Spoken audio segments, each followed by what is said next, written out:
Hello everyone, मैं हूं Kamlesh Patel. Welcome to CGPSC Learnology. आज का ये क्लास इंपॉर्टेंट होने वाला है क्योंकि आज हम छत्तीसगढ़ राज्य के प्रतीक चिन्हों को पढ़ेंगे। भारतीय संघ के 26वें राज्य के रूप में छत्तीसगढ़ के अस्तित्व में आने के बाद राज्य में कई प्रतीक चिन्हों को अपनाया गया, जिनमें से राजकीय पक्षी, पेड़, प्रतीक चिन्ह, गमछा, पशु, फूल इत्यादि शामिल हैं। आज हम इन्हीं को डिटेल में पढ़ेंगे और देखेंगे इन्हें कब अपनाया गया और इनका छत्तीसगढ़ में महत्व क्या है। तो चलिए शुरू करते हैं राज्य के प्रतीक चिन्ह के साथ। तो ये है राजकीय प्रतीक चिन्ह। आप सब ने इसे कहीं ना कहीं जरूर देखा होगा, लेकिन जब हम किसी एग्जाम की तैयारी करते हैं तो हमें हर चीज़ों को डिटेल में अध्ययन करना होता है। तो आज हम देखेंगे यहाँ शामिल चीज़ों के बारे में और पढ़ेंगे कि ये क्यों इम्पोर्टेंट है और छत्तीसगढ़ शासन ने इसे क्यों यहाँ पे शामिल किया है। सबसे पहले देखते हैं कि छत्तीसगढ़ शासन द्वारा इसे कब शामिल किया गया था। तो छत्तीसगढ़ के प्रतीक चिन्ह को 4 सितंबर 2001 को राज्य शासन द्वारा स्वीकृति मिली थी। तो इसे थोड़ा डिटेल में समझ लेते हैं। 4 सितंबर 2001 को मंत्रिमंडल ने छत्तीसगढ़ राज्य शासन के अधिकृत प्रतीक चिन्ह को निर्धारित और स्वीकृत किया था और इसे तत्काल प्रभाव से लागू कर दिया गया था। प्रतीक चिन्ह की वृत्ताकार परिधि राज्य के विकास की निरंतरता को दर्शाती है। इस चिन्ह के बाहरी वृत्त में छत्तीसगढ़ के 36 किले, यहाँ ये किलों को दर्शाया गया है जो 36 किले हैं। अगर इसको हम काउंट करेंगे तो टोटल ये 36 किले हैं। तो जो सबसे बाहर है ये है छत्तीसगढ़ों से घिरा हुआ गोलाकार चिन्ह। इसका रंग जो है ये हरा है। हरा रंग राज्य की समृद्धि, वन संपदा और नैसर्गिक सुंदरता को प्रतिबिंबित करती है। छत्तीसगढ़ों के हरे वृत्त के भीतर स्वर्णिम आभा बिखेरती धान की बालियां दिखाई देती हैं। ये जो है ये धान की बालियां हैं। इनका रंग जो है ये सुनहरा रंग का है। ये दर्शाता है राज्य के परंपरागत कृषि पद्धति के साथ ही खाद्यान्न पर आत्मनिर्भरता को। इसके बाद हम देखेंगे यहाँ ऊर्जा, जो नीले रंग का है। ये दिखाता है कि छत्तीसगढ़ राज्य ऊर्जा के क्षेत्र में सक्षम है। यहाँ तिरंगे के रंग में नदियों को रेखांकित करती लहरें हैं, जो राज्य के समृद्ध जल संसाधन के प्रतीक है।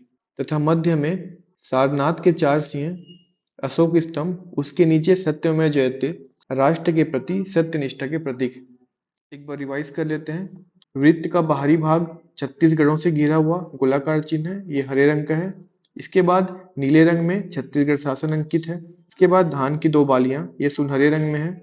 बीच में अशोक स्तंभ लाल रंग, यहाँ ऊर्जा का निशान है जो छत्तीसगढ़ को ऊर्जा संपन्न राज्य दिखाती है। इसके बाद तिरंगे के रंग में नदियों को रेखांकित करती लहरें, जो राज्य के समृद्ध जल संसाधन का प्रतीक है। अब देखते हैं राजकीय पशु। छत्तीसगढ़ शासन द्वारा सन 2001 में वन भैंसा को राजकीय पशु का दर्जा दिया गया। इंग्लिश में इसे वाइल्ड बफेलो कहते हैं।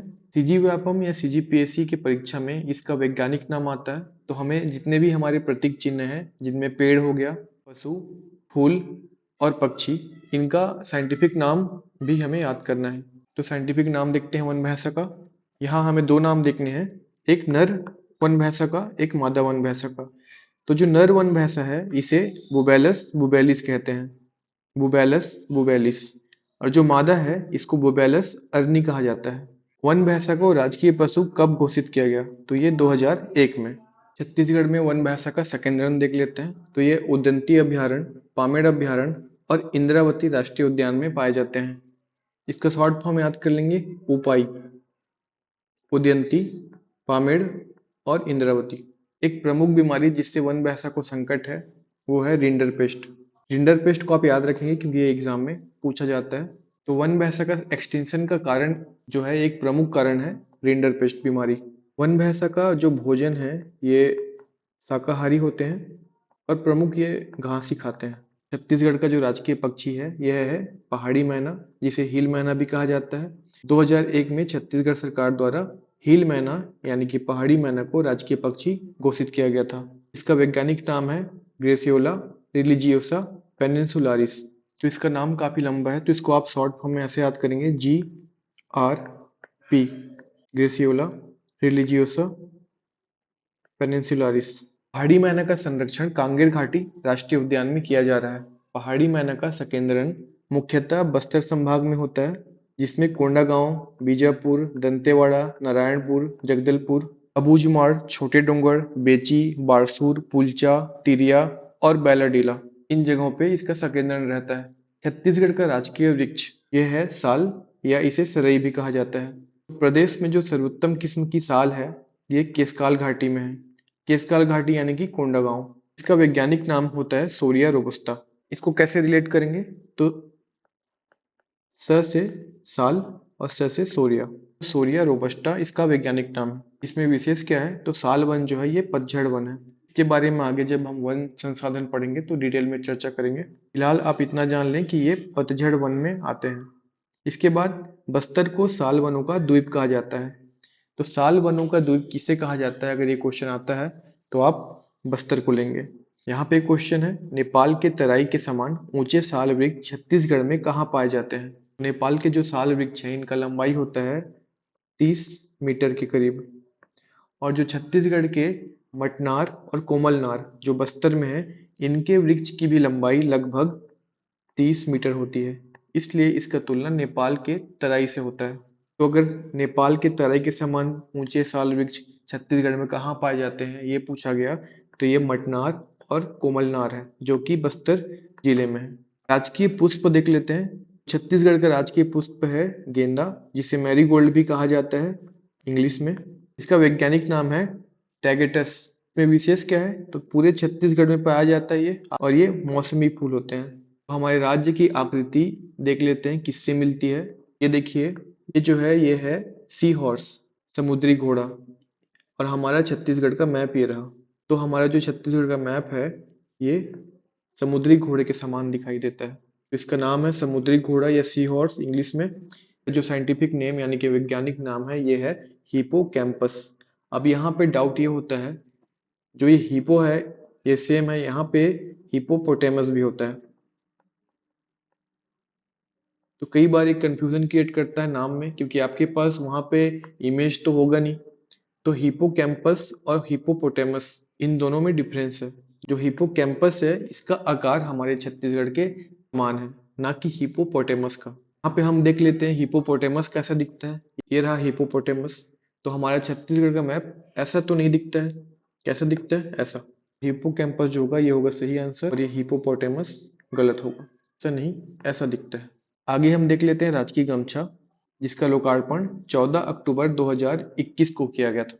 ये किससे निर्मित होता है तो टसर सिल्क और खादी वस्त्र। लंबाई 84 इंच, चौड़ाई 24 इंच, बुनाई सिवनी और चांपा के बुनकरों द्वारा। इसमें किन किन चीजों का अंकन है तो राजकीय पक्षी पहाड़ी मैना, राजकीय पशु वन भैंसा, इसके साथ ही गोदना चित्रकारी, हल जोतते किसान। ये देखिए, ये हल जोतते किसान, यहाँ धान की बालियां हैं, ये भित्ति चित्रकला, लोक नृत्य, मांदर, गौर मुकुट, इतने सारी चीजों का यहाँ पे अंकन है।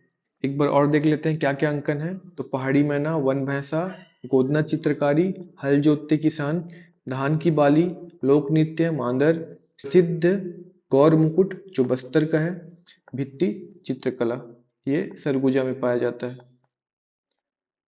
अगला है राजकीय गीत। राजकीय गीत कौन सा है तो अरपा पैरी की धार। इसके रचयिता हैं डॉक्टर नरेंद्र देव वर्मा। लागू हुआ था 2 फरवरी 2020 को। इसकी अवधि की बात करें तो 1 मिनट और 15 सेकंड है।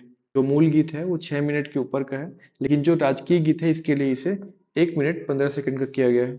इसमें क्वेश्चन आता है कि राजकीय गीत में कितने नदियों का और कितने जिलों का वर्णन है। तो देख लेते हैं हम। इसमें जो उल्लेखित नदियां हैं ये हैं 4, महानदी, अरपा, इंद्रावती और पैरी नदी। इसके बाद 7 जिलों का नाम इसमें उल्लेखित है। कौन कौन से हैं तो सरगुजा, रायगढ़, बिलासपुर, रायपुर, दुर्ग, बस्तर और राजनांदगांव। इसको याद करने का एक ट्रिक है। 1973 में डॉक्टर नरेंद्र देव वर्मा द्वारा इस गीत का रचना किया गया था। अब आपको देखना है कि 1973 तक छत्तीसगढ़ में कितने जिले थे। देख लेते हैं।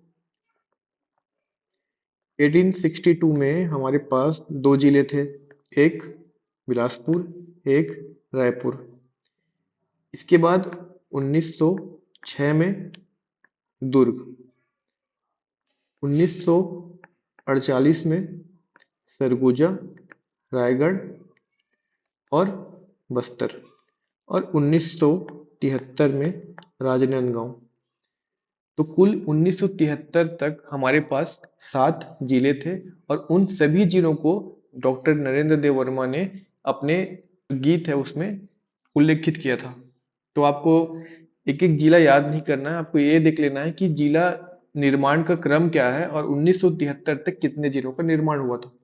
1973 तक 7 जिलों का निर्माण हुआ था और वो सातों जिले इस गीत में हैं। ये है छत्तीसगढ़ महतारी का प्रतिमा।